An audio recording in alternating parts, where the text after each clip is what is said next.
Experienced survivalists trade specific seeds for guns, ammunition, and precious metals.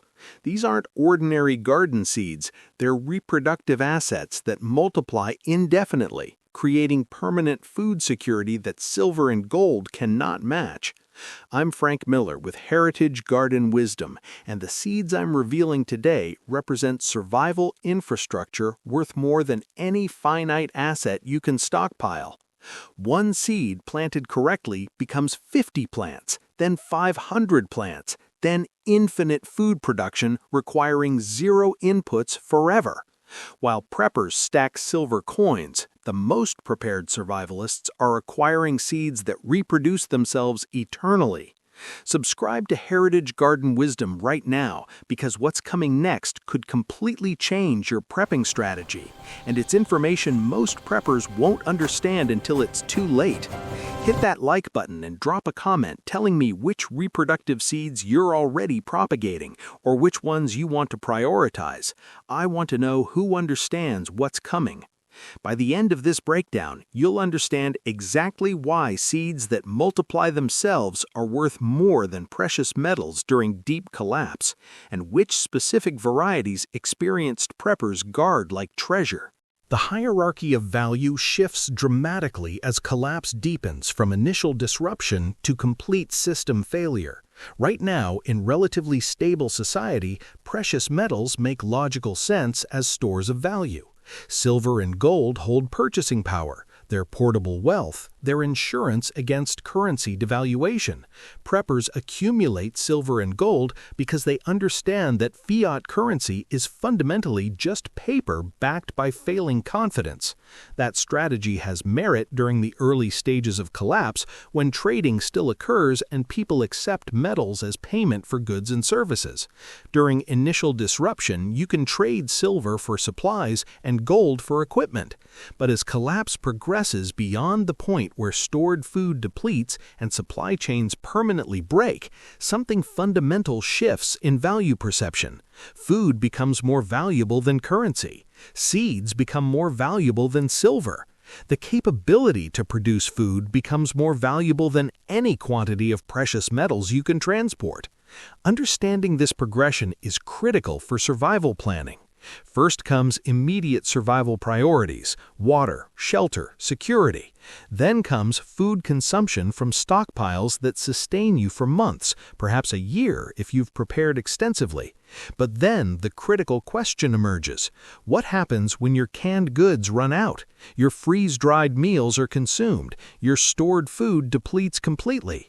At that point, precious metals cannot save you because there's no food available to purchase at any price. The stores are empty, the supply chains are shattered, and nobody is selling food because everyone who possesses food is consuming it themselves to survive. That's when seeds become the most valuable asset in existence, because seeds represent the ability to create food from nothing but soil, water, and sunlight. Seeds are hope materialized. Seeds are future calories. Seeds are survival extending beyond your stockpile's expiration. But not just any seeds provide this value. The prepper seeds worth more than silver are very specific types: seeds that produce more seeds, seeds that multiply themselves exponentially, seeds that create permanent food security that can never be confiscated or depleted. These are heirloom seeds, but not just any heirloom varieties. The seeds that experienced survivalists guard like treasure are perennial and self-seeding heirloom varieties that reproduce themselves indefinitely. Seeds you plant once and harvest forever. Seeds that don't require repurchasing annually. Seeds that transform one planting into infinite food production. These are the seeds that experienced survivalists trade like currency, and these are the seeds worth more than silver during deep collapse scenarios. During collapse, hybrid seeds from commercial sources become worthless despite their short-term productivity. Hybrid seeds grow food for one season, but the seeds they produce don't grow true to the parent plant. You cannot save them for next year's planting. When you plant hybrid tomato seeds, you get tomatoes this year, but the seeds from those tomatoes won't produce proper tomatoes next year. They'll produce weak, inferior plants with unpredictable characteristics. Hybrid seeds create dependence on continuous purchasing. You need to buy more every year from seed companies. During collapse, that dependence becomes fatal because seed companies cease operations. Heirloom seeds are fundamentally different in their genetics and reproduction. Heirloom seeds are open-pollinated, meaning they breed true to type. You save seeds from this year's harvest and plant them next year, and you get the exact same plant with identical productivity, disease resistance, and characteristics. That's genetic stability. That's the ability to create an infinite seed supply from one initial purchase. That's why heirlooms are worth more than silver. They provide independence from systems. But the value increases exponentially with perennial and self-seeding heirlooms. These seeds create plants that reproduce themselves without requiring any action from you. You plant once, and the plant either lives for decades producing food year after year, or it drops seeds that germinate and grow new plants automatically. Either mechanism creates permanent food sources requiring zero seed inputs. That's the ultimate prepper asset, food production that sustains itself indefinitely. Seed number 1, Egyptian walking onion bulbils.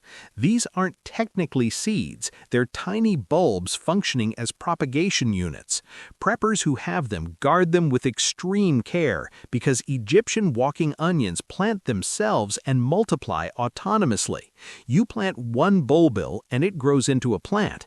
That plant produces more bulbils at the top of its stalk. Those bulbils get heavy, the stalk bends over under the weight, and they plant themselves into the soil. Within 3 years, one bulbil becomes 50 plants. Within 5 years, you have hundreds, and they continue multiplying forever.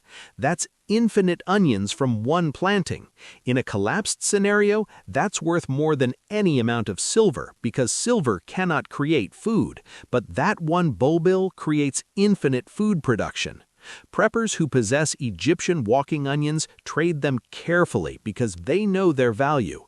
Stories circulate of preppers trading a handful of bulbils for 50 rounds of ammunition, for a silver coin, for critical supplies, because both parties understand that those bulbils represent permanent food security. They're not trading vegetables, they're trading survival infrastructure. Seed number 2, perennial kale cuttings, specifically tree collards and Dobinton's kale. These don't produce seeds at all. They reproduce through cuttings taken from established plants. That makes them even more valuable because you cannot simply purchase seeds from a catalog. You must obtain cuttings from someone who already has the plant, and the people who have them know exactly how valuable they are. One perennial kale cutting becomes a plant that lives for 10 to 20 years. That plant produces edible leaves almost year-round depending on climate. You can harvest from it continuously without killing the plant, and you can take cuttings from that plant to create more plants. One cutting becomes 10 plants, which become 100 plants. Within a few years, you have a permanent green supply that feeds your family indefinitely without any seed inputs. Preppers trade these cuttings like gold. I know preppers who have driven hundreds of miles to obtain authentic tree-collared cuttings from trusted sources. I know preppers who have paid $50 to $100 for a single cutting, not because they're foolish, but because they understand that one cutting could be the difference between eating and starving 10 years from now. Seed number 3, Jerusalem artichoke tubers. These function like potato seed pieces but with superior multiplication rates.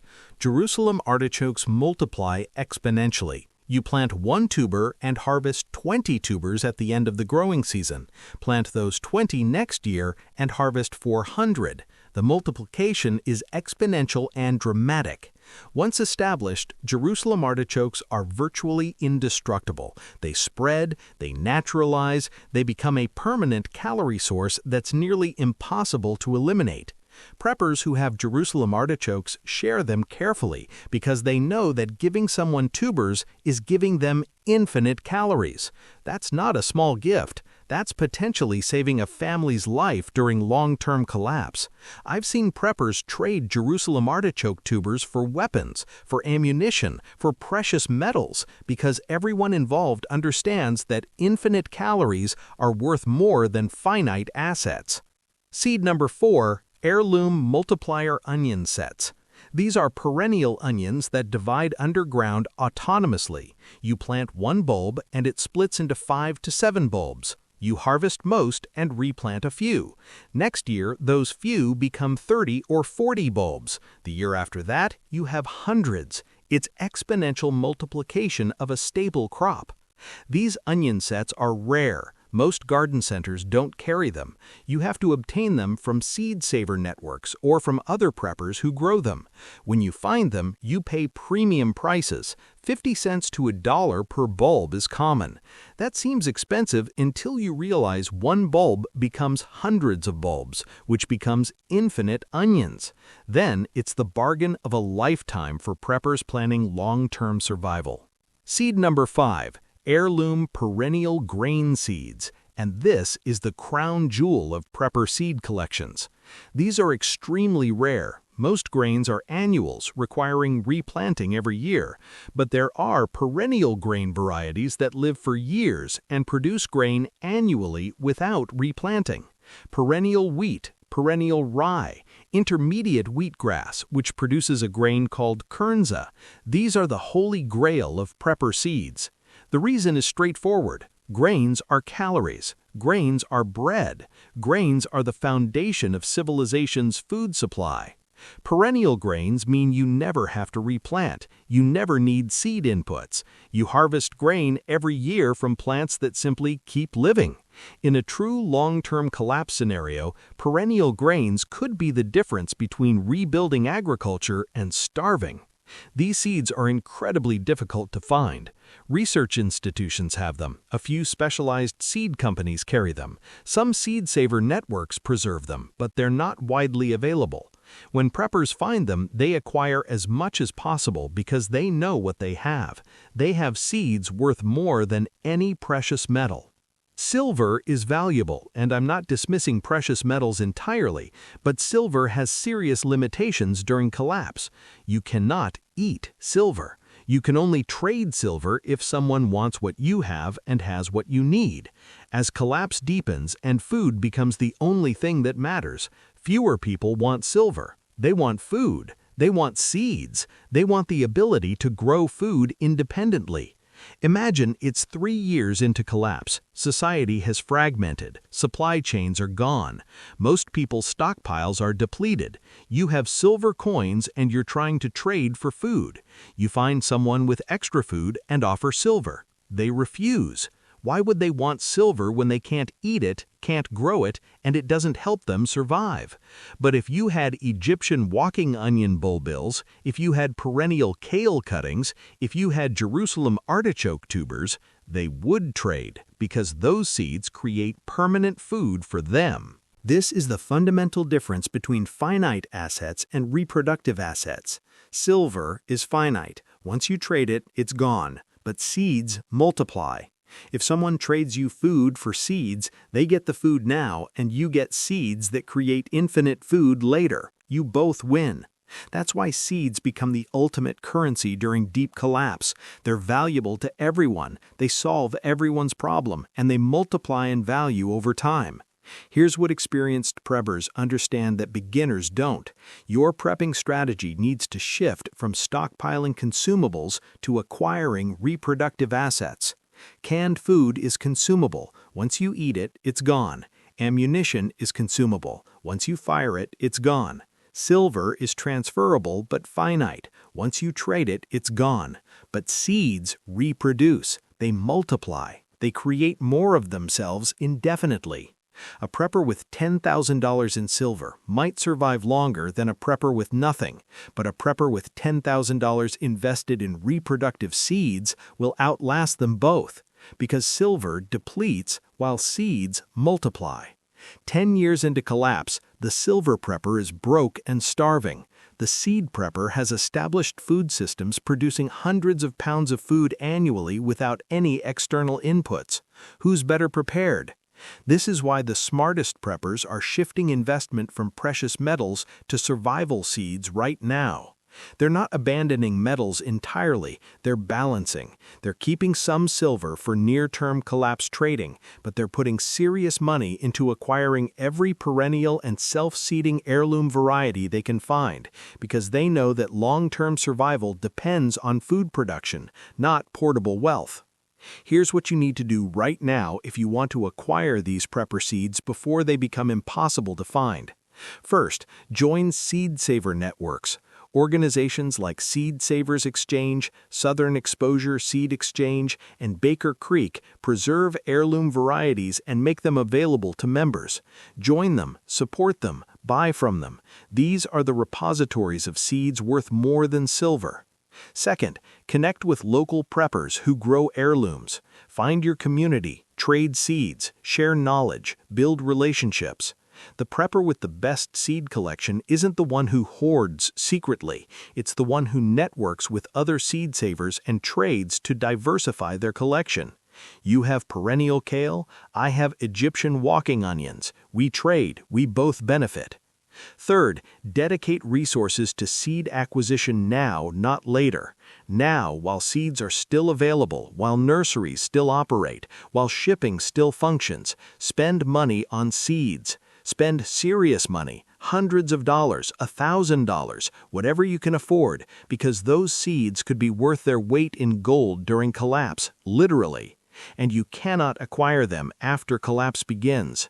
Fourth, plant and propagate immediately. Don't just buy seeds and store them. Plant them, grow them, learn how they perform in your soil and climate. Propagate them, multiply them, save seeds, take cuttings, divide bulbs. Turn one seed packet into 100 pounds of seeds. Turn one perennial cutting into 50 plants. Build your seed bank through active propagation. Fifth, protect your seed collection. Don't advertise what you have. Don't post on social media about your rare heirlooms. Operational security matters. During collapse, people will steal food, they'll steal supplies, and they'll definitely steal seeds if they understand what they represent. Keep your seed collection private. Share carefully with trusted people, but don't broadcast publicly. The timeline matters critically. Right now, these seeds are still acquirable. Difficult to find, but available. As we move forward and more preppers wake up to the importance of reproductive seeds, as collapse indicators worsen, these seeds will become harder and harder to find. Prices will rise, availability will shrink. By the time collapse is obvious to everyone, these seeds will be gone from public markets. The preppers acquiring these seeds now are the ones who will have them when they're needed. They'll have established plants producing. They'll have seed banks stored. They'll have propagation systems running. And when desperate people realize they need these seeds, the early preppers will be the only source. That's when seeds become worth more than silver, because you can't mine seeds. You can't manufacture seeds. Seeds only come from plants, and the people who control the plants control survival. Think about what one Egyptian walking onion bulbil could be worth 5 years into collapse. Someone offers you silver for it. You refuse. They offer gold. You still refuse. Why? Because that bulbil is worth more than any amount of precious metals. That bulbil could become 50 plants that feed your family forever. No amount of gold matches that value. The person trying to buy it eventually understands and offers something truly valuable: labor, security, alliance, resources you actually need. That's when real trading happens. This is the future that experienced preppers see coming, a future where seeds are the most valuable commodity, where the people with seed banks are the new wealthy, where food production capability determines survival and power. It sounds extreme until you study every historical collapse, and then you realize it's not extreme. This pattern is what always happens when systems fail. If this breakdown from Heritage Garden wisdom made you realize that your prepping strategy needs to shift from metals to reproductive seeds, subscribe right now because we're breaking down specific seed acquisition and propagation strategies in upcoming content. Share this with preppers who need this perspective shift. Drop a comment telling me which reproductive seeds you're prioritizing. I want to know who understands what's coming. I'm Frank Miller, and this is Heritage Garden Wisdom, where we prepare by planting the future. The prepper seed worth more than silver isn't one seed, it's an entire category. Perennial seeds, self-seeding seeds, heirloom seeds that reproduce true, seeds that multiply, seeds that create permanent food. These are the seeds that experienced preppers trade like currency. These are the seeds worth more than precious metals during deep collapse. Get them now, plant them now, propagate them now. Build your seed bank while you still can, because the time is coming when no amount of silver will buy these seeds. The only way to have them will be to have planted them years earlier. Be the prepper who plants now. Be the prepper who survives later. You can't eat silver, but you can eat what grows from seeds.